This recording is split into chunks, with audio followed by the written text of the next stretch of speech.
I'm Shireen Dava, the Programme Director at CXC, and I'm thrilled to welcome you to this fireside chat today. It digs into data intelligence and asks a very pokey question about what if stories themselves could be measured for their power to change the world. As ever, the Q&A is open. If you want to share any questions throughout, please feel free to do so. We'll try and get to them if we can. If not, we can always follow up with you at a separate time and date. We have an amazing group of big minds here for you today. We've got Pete from the ethics side, Henry from the research side, and Carmen from impact. They will tell you themselves about themselves. They will tell you about themselves and what they do, and give more information about how they came together on this amazing project.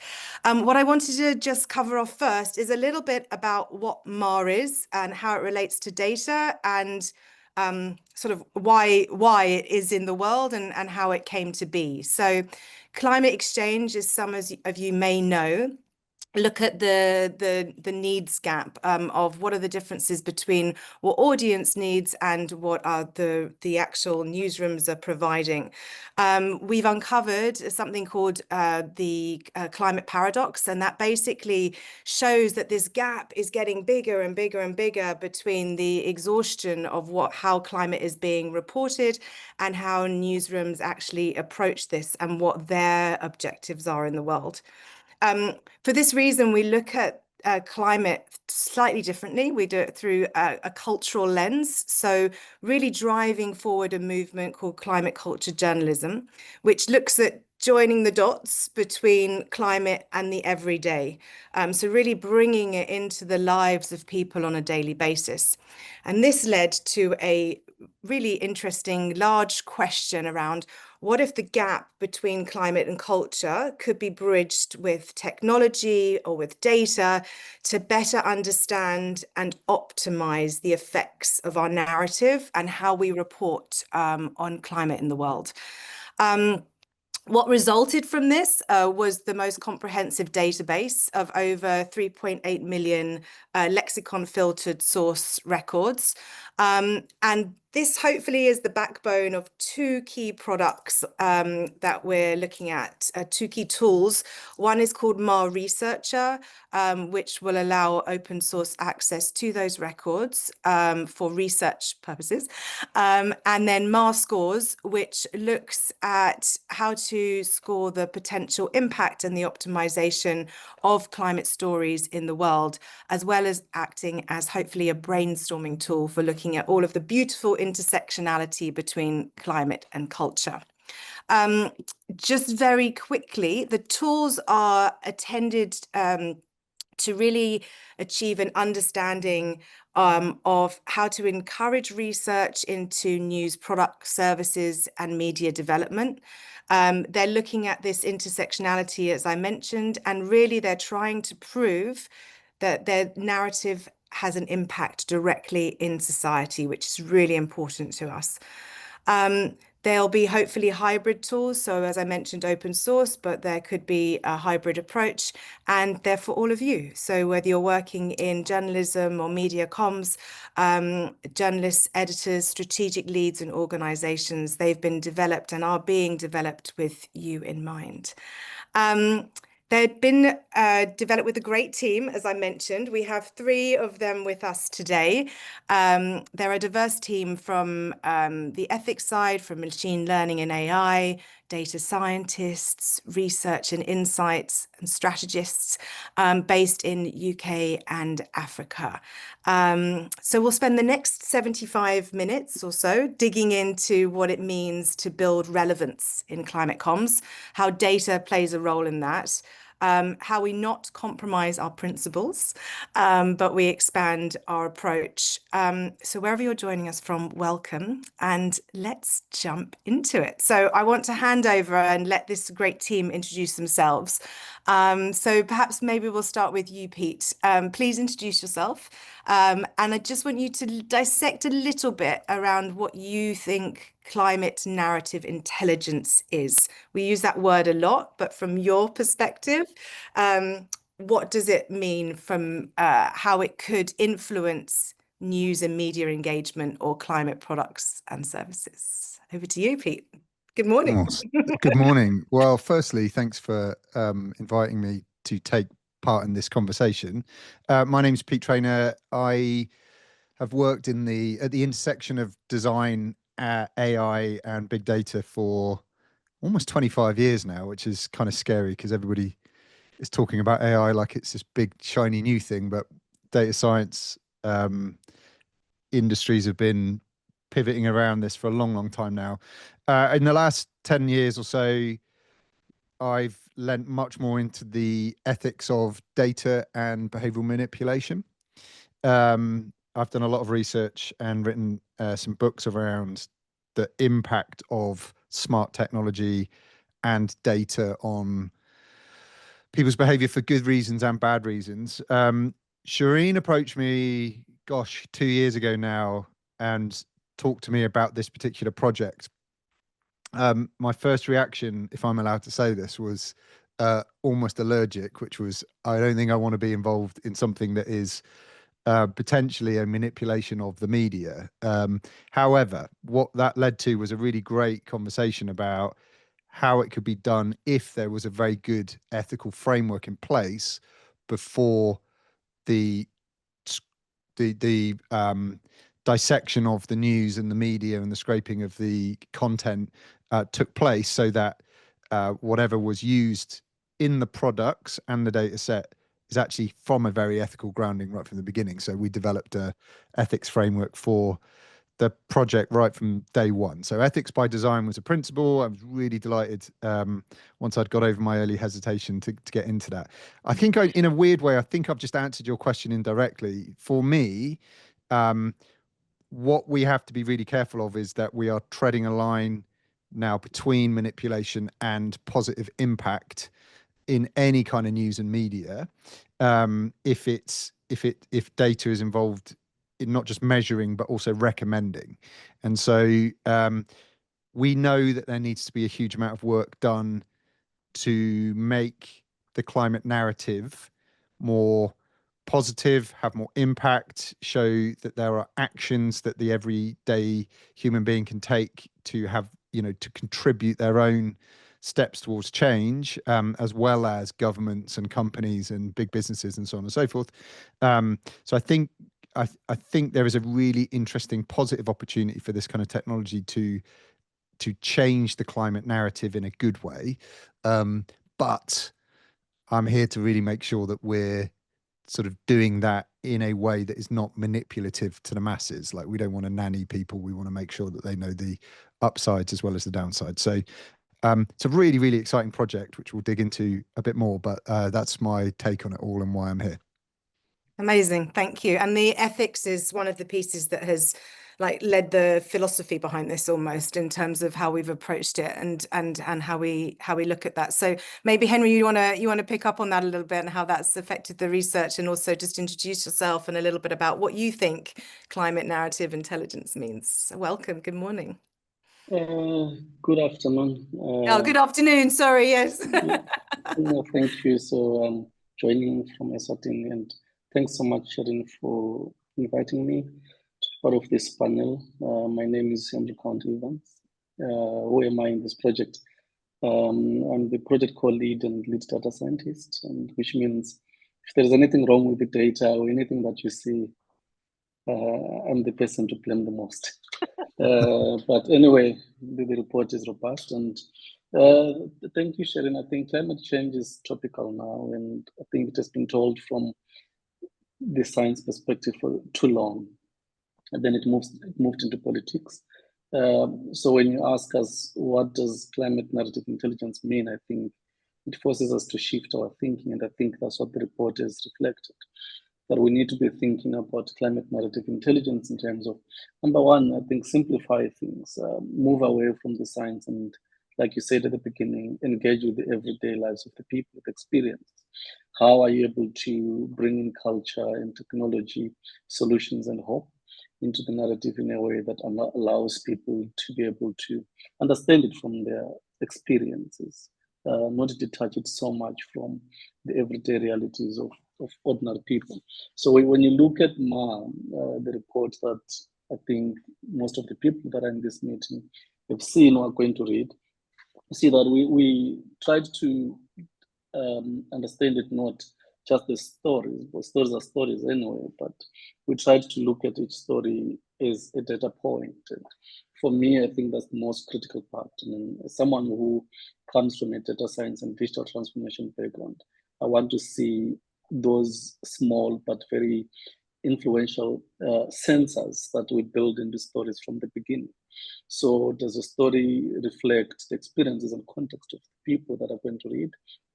Does it have cultural relations with the people that are going to read it? I mean, are you able to bring hope beyond the agency in terms of crisis as an anchor, but are able to allow people to engage and understand and see themselves as part and parcel of the story and give them hope to take action and do something that is positive?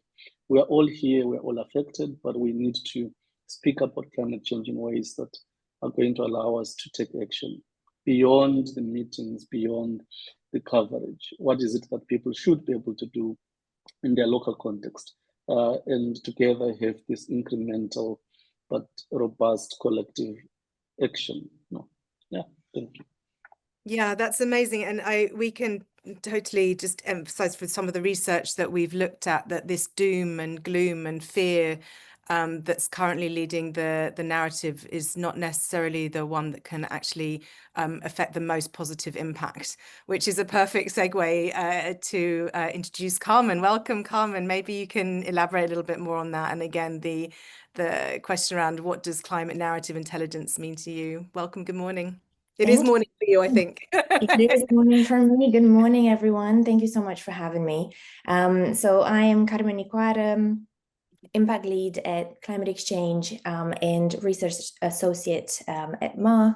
And my background is in social science and impact evaluation. I've worked across multiple sectors, from education to corporate and community. And over the past couple of years, I've applied my impact evaluation knowledge on journalism, which has proven to be the most complex and, the most rewarding sector I've worked in.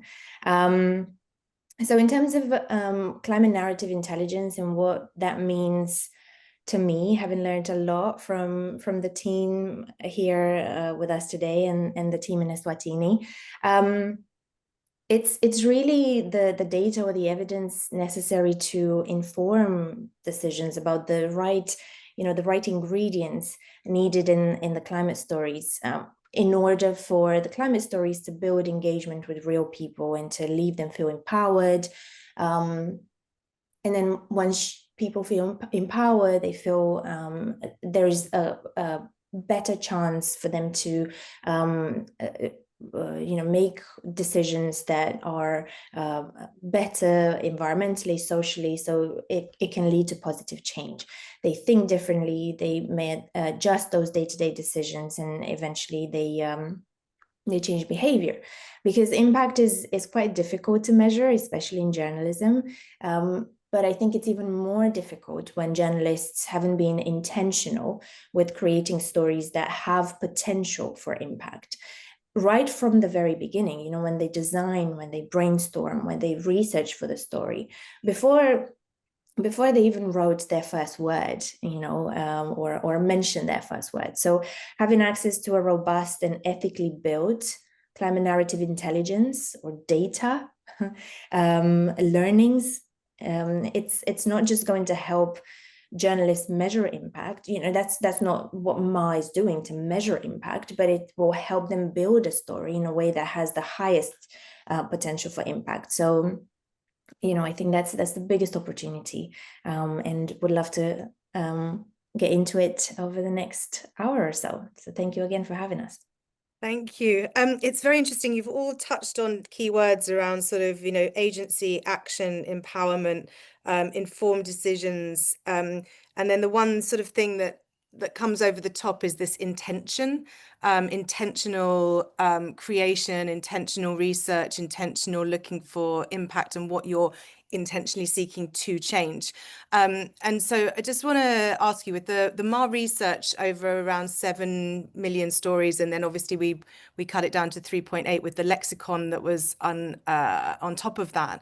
And it uncovered that language, not just content, determines how people respond to climate. And it led to the engagement formula, which, Henry, you touched on slightly, which is the crisis plus solution plus hope plus action equals, and as Carmen, as you said, the maximum communication impact in this space.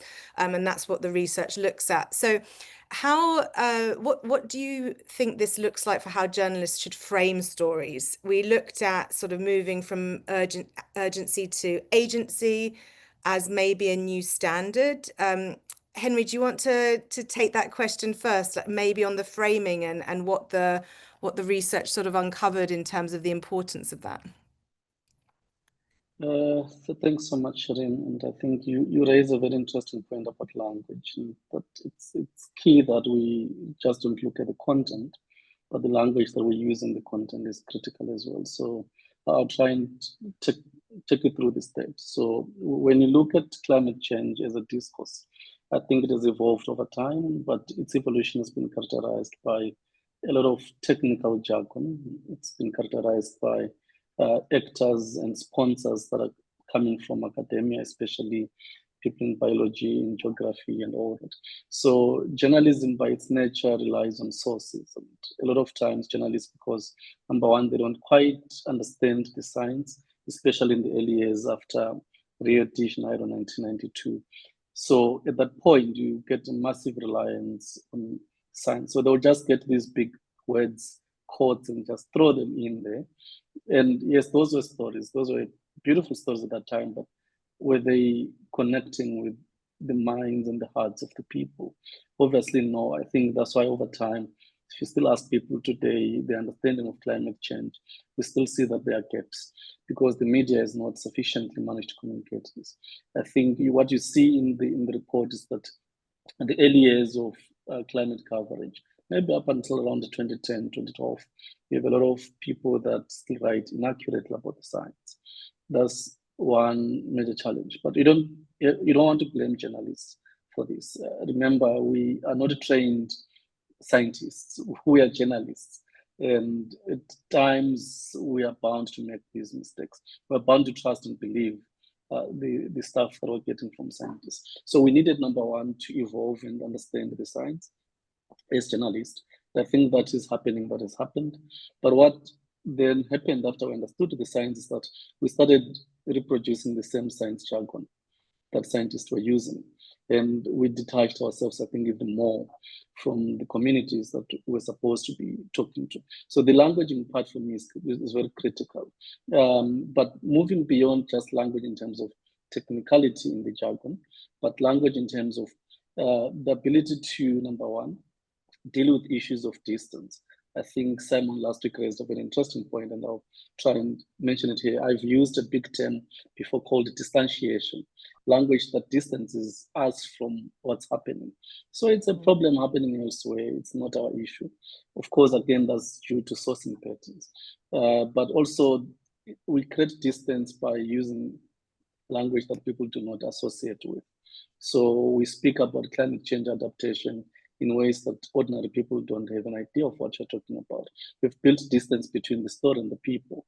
We are not talking of distance in terms of the geographical distance at this point. We're talking of distance between that cognitive mapping that has to happen when someone reads the story. And that is not happening because we've created that gap between.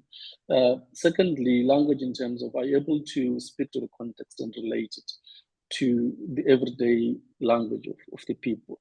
Our language could be hunger, could be how to survive this drought, how to survive this El Nino, and you come with a story that speaks about El Ninos in general from a scientific point of view.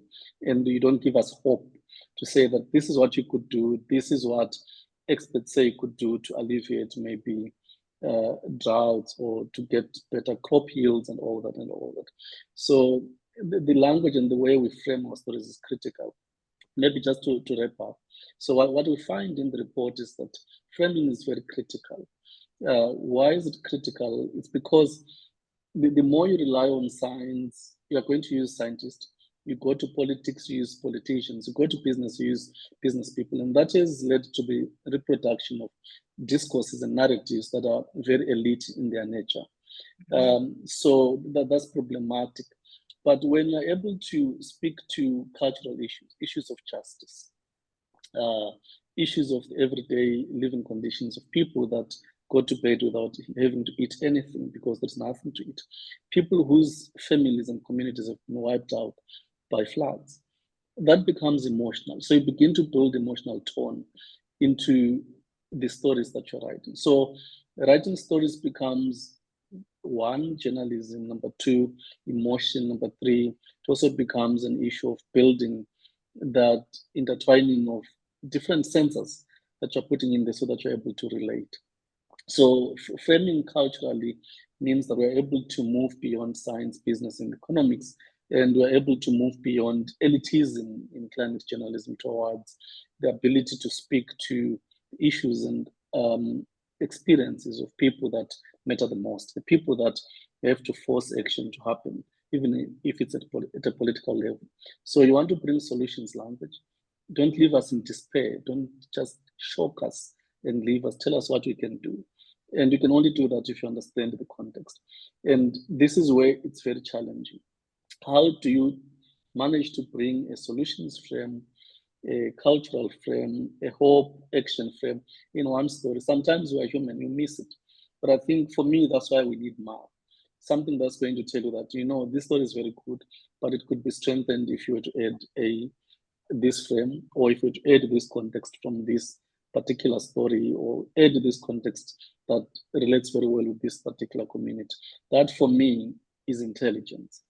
And that's what we need in the newsroom. I love that. Yeah, the piece around intelligence, I just want to come to you, Pete, in terms of how we approach that and how that becomes very critical then in terms of what Henry's saying about all these factors together and how the tool of Maai could potentially be used. That does beg the question of what goes into building such a tool, right? And how and what intentions lie behind that to make sure the framing that it's recommending and the impact that it is scoring against can actually keep the integrity of the tool and the data itself.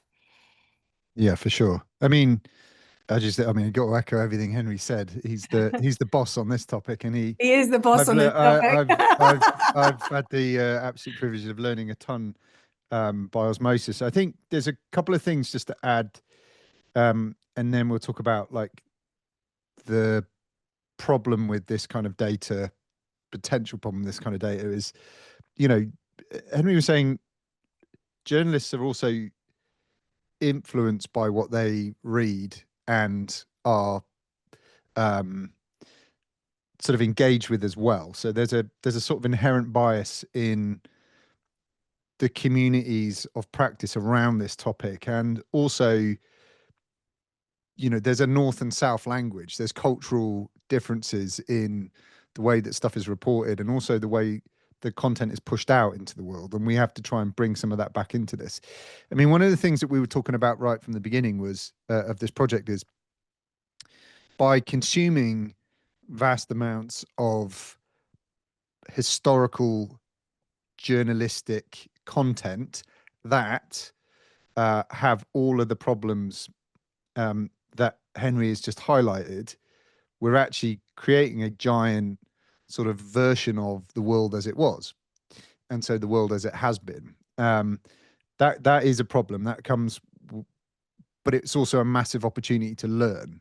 And so what we really set out to try and do is make sure that that we're not amplifying all of the kind of issues that Henry has highlighted in technology and data, and using this stuff responsibly. What we're doing is analyzing it, finding those markers that Henry's talked about, and then making sure that those are footprints in the past that help us but that become a strong footing for the future, so that you're looking behind to make sure that everything is that we know what went wrong and has gone wrong, but we're also able to use that so that everything that comes next is grounded slightly differently. The big problem with all of these kind of technologies and the way that we've collected it, the way that it is collected, is that, you know, we need to make sure that that all the bias that comes with it is measured and acceptable, that there's provenance in every piece of content that is learnt from, so that the sources are transparent. We have to do a huge amount of work in, you know, making sure that the diversity of the sources that have gone into this are representative, that the fairness thresholds of what is good and bad has been constructed ethically, which is we've spent a huge amount of time doing.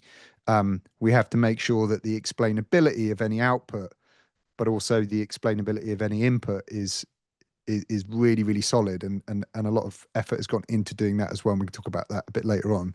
But yeah, I mean, it's really, really complex to get this right. And I feel like the 3.5 million records of the 7 that have been chosen and pushed into the data set to create the tools is a really, really solid foundation for shifting the gear on that stuff that Henry's just talked about. It's a very solid foundation. Yeah, and I think, thank you for that. I think because the sort of the thing that we've always talked about is, like, you know, the framing of the story, the framing of the research, what goes into that. And Carmen, I'll just move over to you in terms of like this framing and looking at the long, well, short, medium, and long-term impact strategies and moving people. I mean, are we moving from urgency to agency? And do you think that is the way we should be setting a new standard for storytelling, or is there another thing within the impact conversation that's risen from Ma? Yeah, it's a great question, and I'll pick up on Henry's and Pete's thoughts. Henry, you mentioned, you know, so beautifully, the ability to speak to people's experiences and cultural context is key in narratives and journalism, especially in climate narratives, and framing tone are crucial. And the research clearly show that we learn from what's been done in the past, and we're making it better in the future. In the world of impact, I'd like to also spend some time talking about the fact that, you know, we utilize the word impact and we think of it. And Pete, you very clearly mentioned positive impact. And I think this is where we need to really make the differentiation between positive and negative. Not all impact is good or positive. There is such thing as negative impact, especially in journalism. And when we talk about negative impact, it's not just about getting things wrong, because Henry, like you said, you know, journalists have been using scientific framing and data, which is correct, is fact-checked, you know, it's the right thing to share, and it's data that it's robust, and, you know, it's not like they were necessarily saying things wrong, full stop. But when we talk about negative impact, we're also talking about storytelling that can reinforce stigma or fear, with stories that leave audiences feeling small, feeling powerless. You know, we talked about climate doom and gloom, extracting cultural stories without giving anything back to the community. That's a huge one.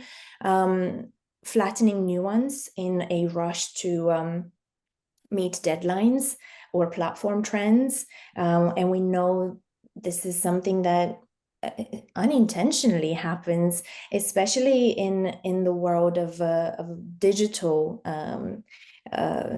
journalism, let's say, right? And driving engagement that shifts behavior in the wrong direction. So things like feeling apathy, fatalism, resistance.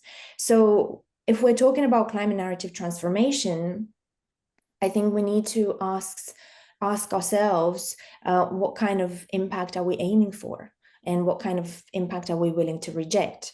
So if storytellers start applying the engagement formula on their own climate stories, the engagement formula that Henry and his team put together, and Henry talked about just minutes ago, I think this approach will automatically require journalists to think of these questions. What kind of impact are we aiming for? What kind of impact are we willing to reject? It will automatically also make them think of diversifying sources, diversifying regional perspectives, being very intentional with tone and framing if you want to move from urgency to agency.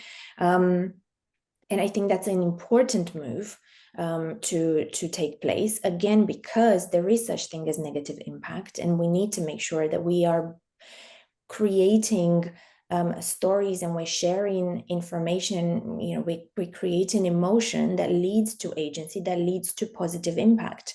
And one other thing that I wanted to add is complementary to this conversation.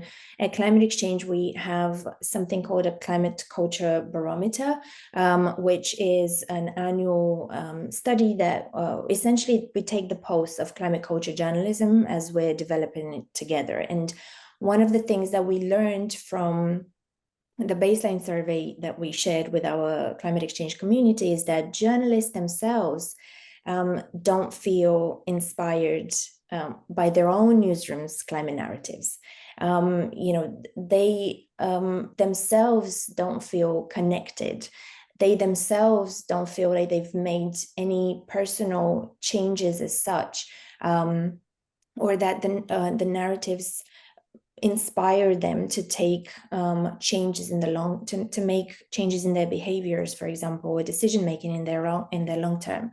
So I think there's something critical there that we need to explore. And again, I think the engagement formula will not only transform climate journalism and climate narrative for the world, but it will also connect journalists more to what they so brilliantly research and think through and eventually design, that themselves feel empowered by it. Thank you. I'm gonna stick with you because these are all the conversations I love having, hopefully every other day with you guys. But we, as you touched on, like all of you have mentioned this, but we've spent ages and decades proving climate crisis through science and through that language, but perhaps not enough sort of proving how to talk about it and what that looks like.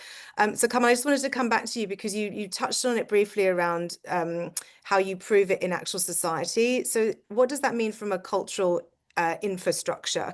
What, in terms of changing this narrative and looking at it and measuring impact through that, what does that look like? And also just like, how does it look at sentiment in terms of real world change? And what's the relationship that you see between those two things?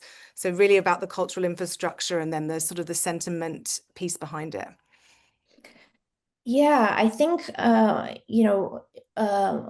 culture is something, if I can go back to the very basics, culture is something that, we hold on to dear life, right? It's what makes us part of a collective, part of a society. It really is what brings us together and what gives us a three-dimensional feel as humans, gives us nuance. So I think connecting, appealing to audiences through culture is like you think of salt when you're cooking, right? It's so needed right now, and salt is needed in savory dishes as well as in sweet dishes because it can emphasize sweetness. So stay with me on that one for a little bit, because with culture, it's almost like we don't have much room for wiggle. I think journalists need to understand local local cultures, local traditions, anything that makes people wake up in the morning and want to build something throughout their day. So I think it's connecting and bringing culture into the narrative is something that gives balance to any other frames that are being used, gives balance to scientific, gives balance to technical, because really at the end of the day, when we're talking about impact measurement, we are looking at what these stories do to people's minds and hearts. And Henry mentioned that earlier. It's really, you have to appeal to what people feel drawn to and what people feel value for. And how can you do that if you stick to the science? How can you do that if you if you stick to the crisis or to the urgency? Where you end up, if you only stick to those kinds of frames, is very informed people, which is also very important, but informed as well as depressed, informed as well as sad and disempowered. So when we think about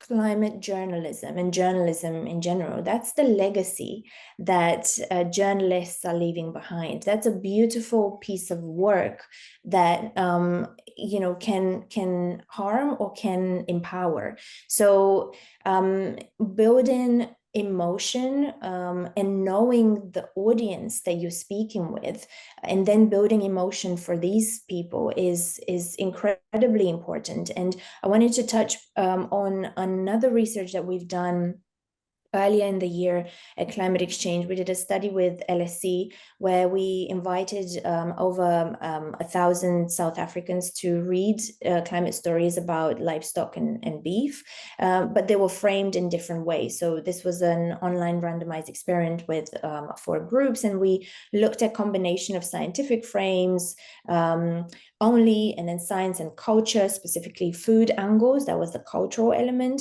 and then culture only, so food only. And what we learned is that different audiences need different entry points to climate engagement. And we essentially measured very, very immediate change that the stories catalyze in them, right? So it's not behavioral change, but it's intentions for change. It's psychological closeness to the issue. It's emotions as well, what kind of emotions that specific story draws in them. So interestingly, cultural framing was the high risk, high reward for South Africans. And remember here, this is a specific group, a specific culture, and this is something that we will replicate across the world to learn more. But for South Africans, cultural framing was high risk, high reward. What that means is that when it worked, which was specifically for politically disengaged people or struggling populations with low life satisfaction, when it works for these people, it can be very powerful. But then what happened was it backfired for climate skeptics. It really made things worse for them because they became less supportive of climate policies after reading culture-only messages, because they saw cultural appeals with strong scientific backing as an emotional manipulation. They saw culture as emotional manipulation. So that was very interesting for journalists to not just adopt a specific framing because that's great. It's really to adopt the engagement formula that was put forward, a balance of crisis, of solutions, of action, of hope, and culture is threaded through all of them.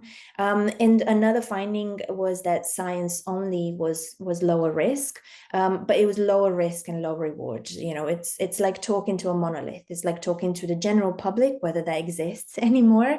So you're going to inform, but whether you're going to touch their hearts and minds through generic messaging, that's questionable. So yeah, I think there's something there about bringing these especially cultural framing, that then connects to emotion, that creates psychological closeness, that then builds intention for a change, which is something that the engagement formula really brings together in a balanced way.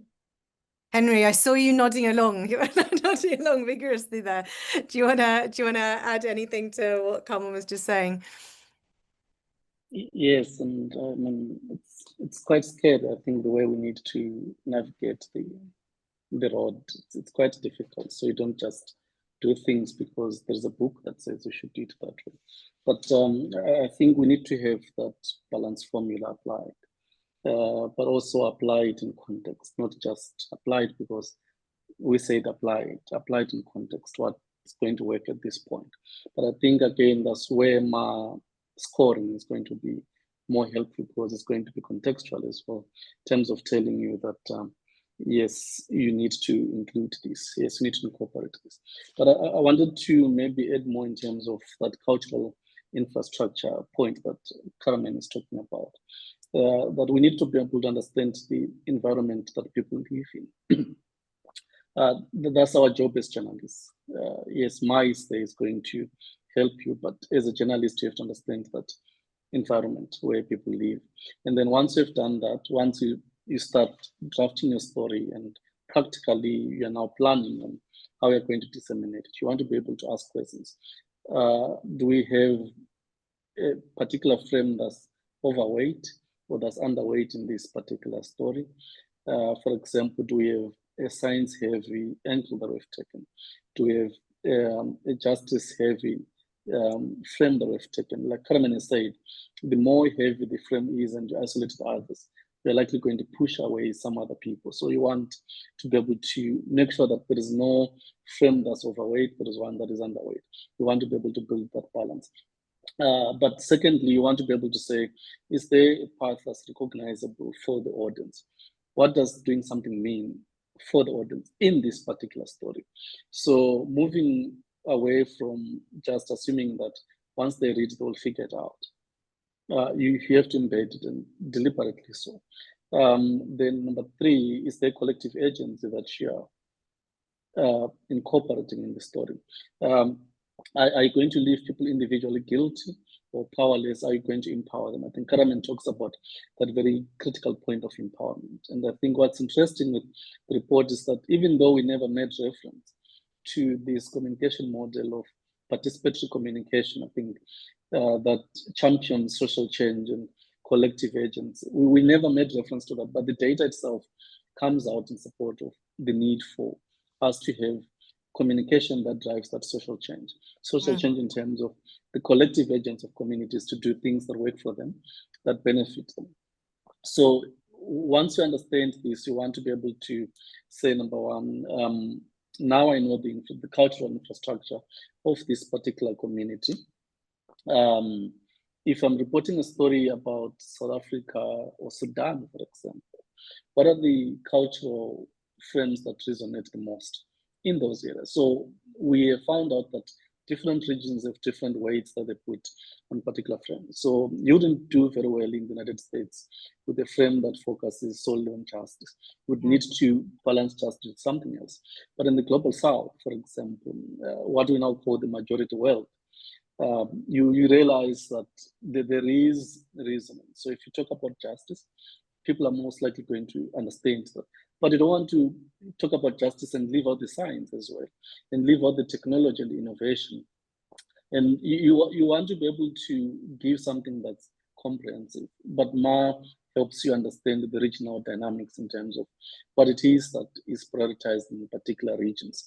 So you want to be able to, number one, deal with aspects of justice. And I'll give an example in a minute. Like, so when you're talking of climate justice, you want to be able to link it directly with food, with health, with education. You don't want to deal with it at an abstract level. So what does it mean when you speak of climate change and health? How does climate change jeopardize my access to primary health care, for example?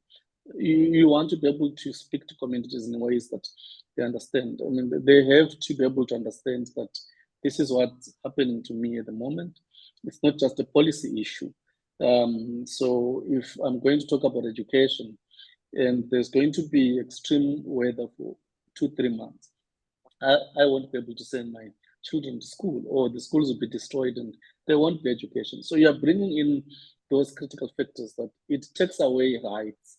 I'll drift a little bit and talk about capability. So you want to be able to get people to understand what it is that is being taken away from them from the viewpoint of capability. What is it that you're able to do that you can't do anymore because of this issue? And how can you overcome this? So that should never be left out, the overcoming part, because you don't want to leave me powerless and defeated. I want to be able to know, so after this, how do I get out of this situation? Because I still have to live tomorrow. I still have to do something that empowers me tomorrow. So we need to be able to practically bring these into conversation. These are not abstract things. These are not things that are far away. These are things that we can integrate right away from the point we begin to get our hints and our clues, and we begin to say, I want to write this story about this. And at that drafting stage, you don't want to make this formula an afterthought. You want to start with the formula. You want to start thinking about critical issues. Pete talked about ethics. Yes, we covered ethics in terms of our own report, but as journalists, ethics could go beyond that to say ethically as a reporter. It's not about bias or being unfair, etc. But you could be blind to the biases in the communities that you're dealing with. And you have to reflect that in the story that you're writing at that particular individual level, individual reporter, individual story, individual newsroom.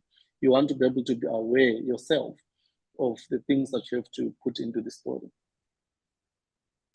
Yeah, I think it actually answers one of the starts to answer one of the questions in the Q&A around. I know this is an English language media, and we've discussed that a lot. But this cultural framing and this cultural relevancy and looking at that from a relatability standpoint is the critical piece here. Pete, do you want to elaborate a little bit more on that in terms of also the sentiment element of this? Yeah, definitely. I mean, just before I answer that, I just want to add another point in about this conversation around culture, because I think what we've also done is highlight that there's an online culture as well now. So there is a global community of people that congregate online, and the narrative has changed significantly since, circa 2006. So a great example of that is, since 2006, Twitter basically boiled discourse on some of these topics down to 140 characters, right? And so journalists, and I'm not knocking journalists, journalism then had to play for, clicks, not just change. So the online battle for attention has become, what can I say in 140 characters that gets you to click on that link to come and read my post? So I think we can't ignore the sort of the radicalism and the extremity and the click culture that social media creates as another cultural element to this conversation. It's radically important. Intention is very, very different now. Is something that I wrote down here. What was the question I was going to answer for you before I went on to that? It's around looking at the measuring of impact through the sentiment and how that sort of changes in the real world. 100%. And I think, again, sentiment has become a really difficult thing to try and get right because of what I've just said. So online is built on, very left or very right. And so sentiment becomes incredibly difficult to try and measure, which is why sort of the lexicon that was created for this product, and the work that's gone in following, adhering to a framework that tries to create balance in some of those extremes is incredibly important, because the online sentiment is very different than the local community sentiment that Henry's talking about. The impact of somebody in a town that's looking at the extreme weather or the floods that are on their way, you know, to somebody on Twitter or Blue Sky or Facebook or whatever it is, you know, reporting on it is very, very different. And so sentiment, I think, becomes a really complicated thing to try and get right. But it is almost the most important thing to try and get right for journalism, because you want to create that sort of agency, not urgency. You want to inspire that kind of action orientation. And so getting the sentiment right in the news, finding balance between the clicks and the eyeballs and the sort of action orientated reporting is now probably the most important thing that I think journalism can try and get right in the next 18 months.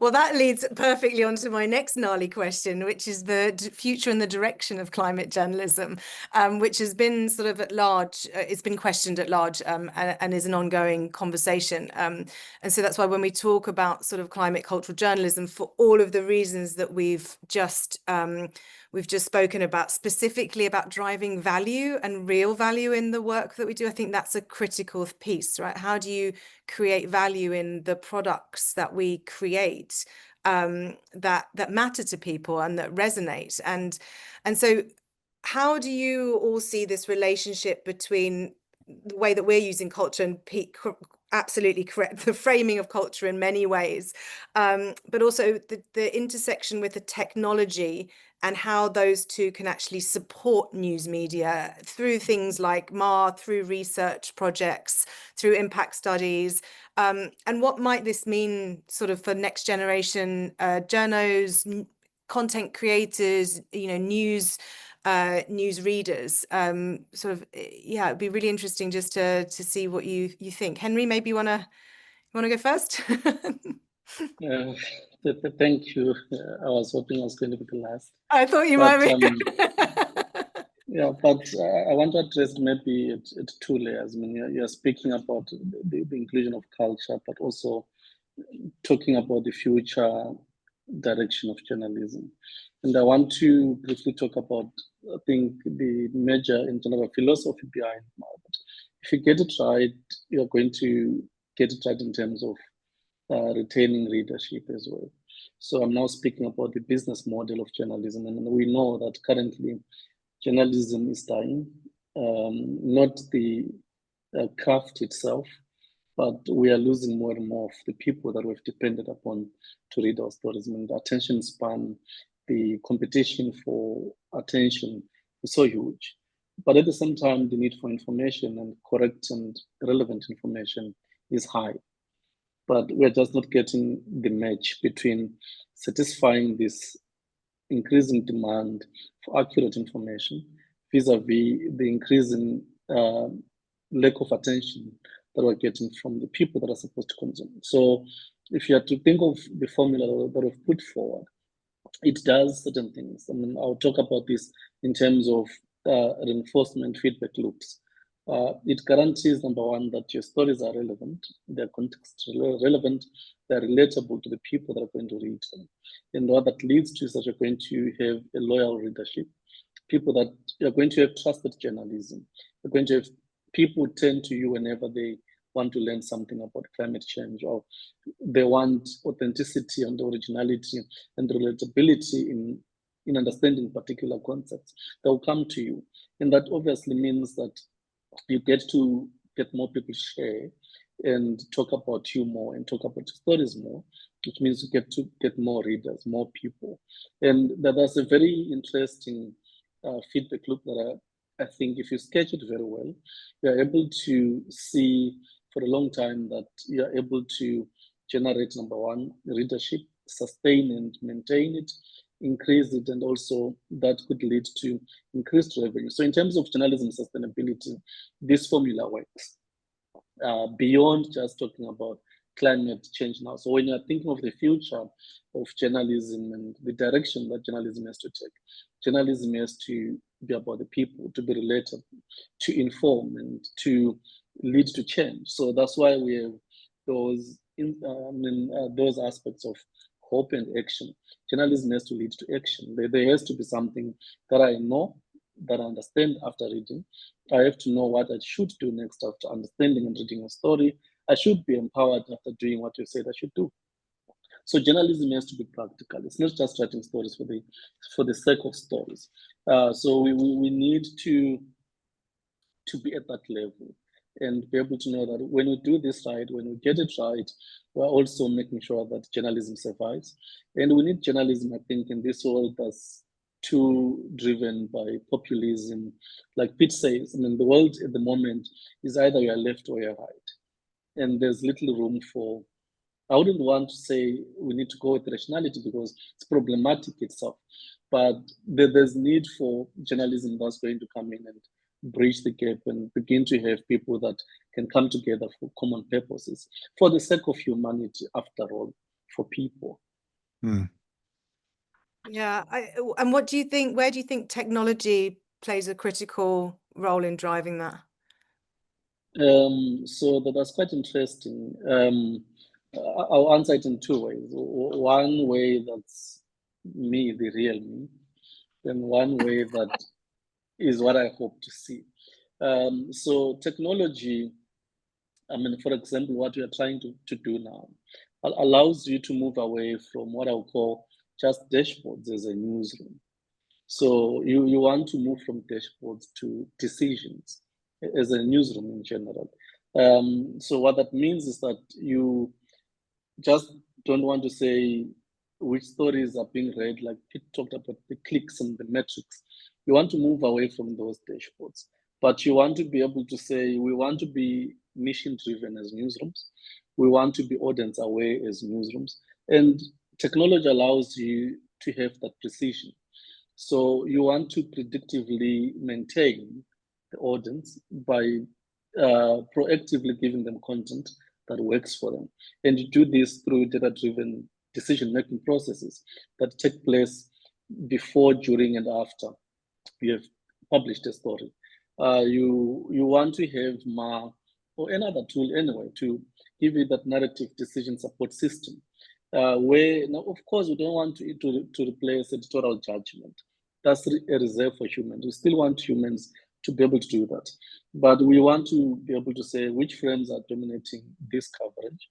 What are we amplifying here? Whose voices? Are we promoting anyone's ideas over others? Are we promoting particular interest? Which stories in this particular instance are combining this interesting framework of engagement that we've built?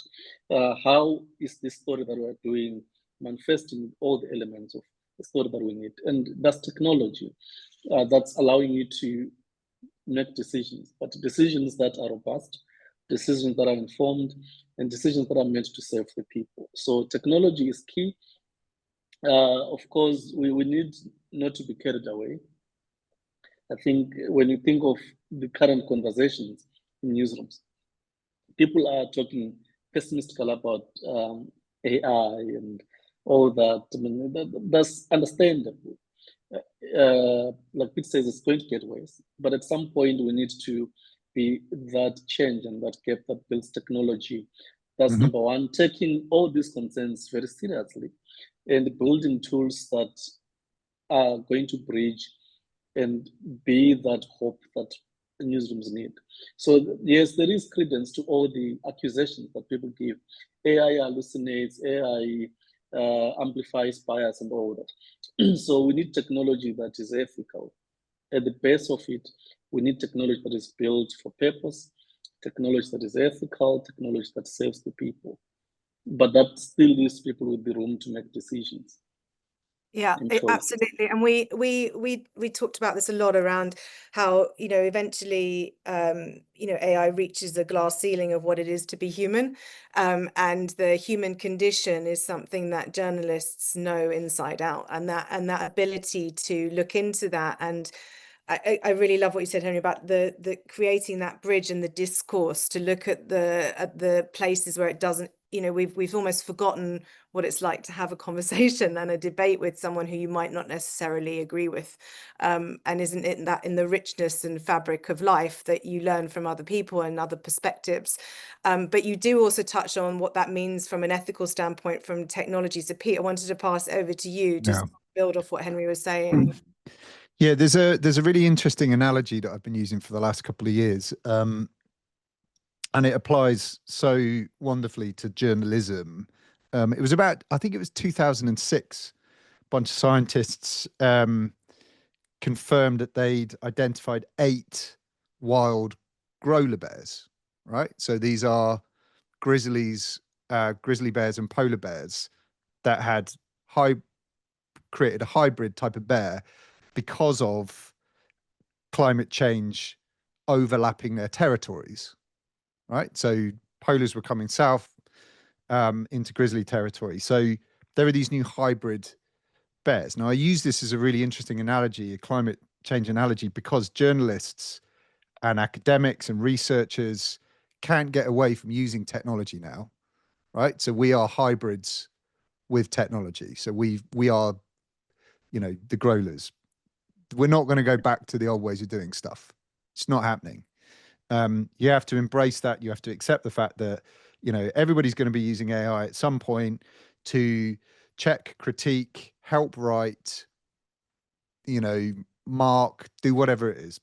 Everybody's going to be generating an image at some point because of the convenience of it. Again, you know, it's not even worth us debating whether or not technology should be used in this climate journalism space. It's happening. It's going to happen.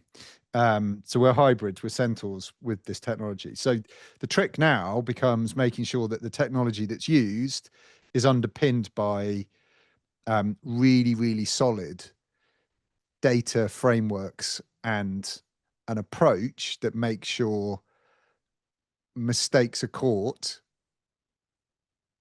and journalists are empowered to report in a positive way.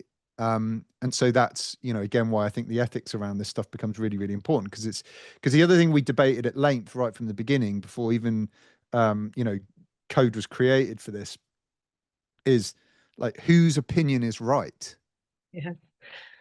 Like, we sweated this one a lot. Like, who's right in this context? Whose point of view? Well, the scientists have very solid, you know, evidence. There's data that underpins every single thing that they're, you know, reporting on, that journalists are using. So there's kind of scientific integrity, but it doesn't mean they have lived experience.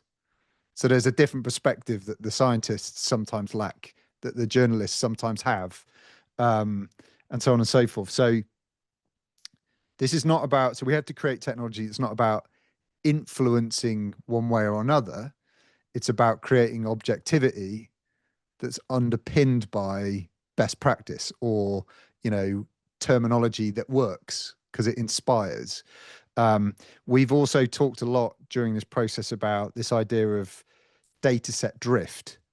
So the data that's right now is going to drift because the narrative will change, the journalism will change. So you've got to keep a data set up to date so that any, you know, reporting that is driven through any framework is being driven through the latest version of the truth, whatever the truth is. So it's so important. It's so important to make sure that we have provenance on all the data, which I've already mentioned, that the tool is transparent, that AI that's used, any large language model that's embedded within this stuff, is totally traceable to the sources, that everything has, you know, all the meta information that's collected does not lead us back to a small group of people who can be pointed at, you know, oh, they caused the damage. It's like, it's not about blame.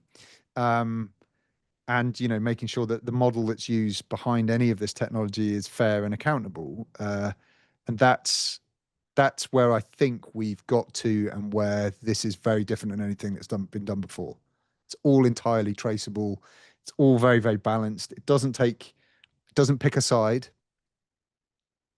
But what we want to do is make sure that we create journalists and journalism that are hybrids, Yeah. positive hybrids. Thank you for that. Carmen, I'm just going to reframe the question slightly for you, because there are a couple of really interesting, thank you for your questions in the Q&A. And there's some interesting ones around how can we balance media, so strong voices with non-state related voices. How can we make sure that we encourage simplicity in our narratives? How can we look at incorporating normalization of certain topics into the diverse cultures we have? And these are all things that obviously we're looking into, but Khan, just wanted to just throw it back to you in terms of this intersection with what impact means from your perspective, and the theory of change, and how you actually could potentially answer some of these, or look at how you approach some of these through setting clear objectives and impact strategies with intention, and then utilizing potentially the data to then understand the relatability. So I was just wondering if you could maybe talk to that a little bit. Sure, yeah, and you mentioned the key word here, intentionality. Intention in wanting the narrative to do something once you publish it, wanting the story to catalyze something once you publish it. Now, if your aim is, when you strategize for the story, if your aim is to lead to policy change, that's absolutely great, but that's something that in different political contexts is unattainable, because corruption and many different actors, political actors, that will make it very difficult for that to happen in someone's lifetime. So it's very important to aim long term, but also to deconstruct that change that you imagine into short and medium term. And also, as you're building your story and you're designing for change or for impact, specifically positive impact, you cannot do that unless you know your audience very well. And I think it's very important to kind of bridge technology and culture, because technology can encourage a practice in journalism where it's you're kind of staying within the dashboard, right? You're building stories that create engagement, you're building stories that reach as many people as possible. So those kinds of stories get shared and get engaged with by as many people. But really, the change in real life is outside of the dashboard. The change in real life is in the day-to-day, in the culture. So I think that's where we talked a lot today about balance, right? So that's where the balance between technology and culture should come in. Technology is incredibly useful, and like Pete said, is here to stay, and we need to learn how to make the best use of it, but with a moral foundation, and knowing that what we put forward digitally or in print or whatever format we choose to put it forward, it needs to have an intention to do something beyond information. Because as we discussed, information shared in a specific frame that's crisis heavy it can be quite detrimental to the human soul. I think, just to kind of to summarize what I'm trying to say, it's important to kind of bridge technology and culture and have that strategy for longer term change in real life that you then break down, and you utilize culture to make sure that the audiences that you're trying to speak to are connected, or feel seen, their voices feel heard, and when you're trying to change something that I can change and utilize is different from you, Shireen, or you, Pete, or you, Henry. So again, understanding myself beyond my demographics, beyond who I look like or who I appear to be, into what I believe in, what I fear, what triggers me, what hopes I have, my social identity, cultural references. All of these things are part of that strategy and that intentionality to create that change and to do it through your story. Your story is becoming such a huge channel for change, where this is not just putting something forward, this is creating your legacy. Yeah, and we talk a lot about how actually your story goes out, but then its impact in terms of what it means in the community, in terms of real life, how you bring that to life, and then how you close that loop back around. So it's non-extractive, so it helps build community, so it helps. And that, we say it's one story, but it has many legs, right? And it can go many places. And that one story might lead to other stories, and data helps to research that. Time flies. We're almost at the end of our discussion. So I just want to quickly go around, and if you just wanted to leave one thought with the people listening in today, what would it be? Just one key message or takeaway in terms of, it can be Ma, or it could be about culture and technology, but around this rich conversation around data intelligence and climate narratives. Who wants to go first? I won't pick on someone this time, but Pete's microphone is on. So all right, there you go. It's me then. I'm going to answer that whilst also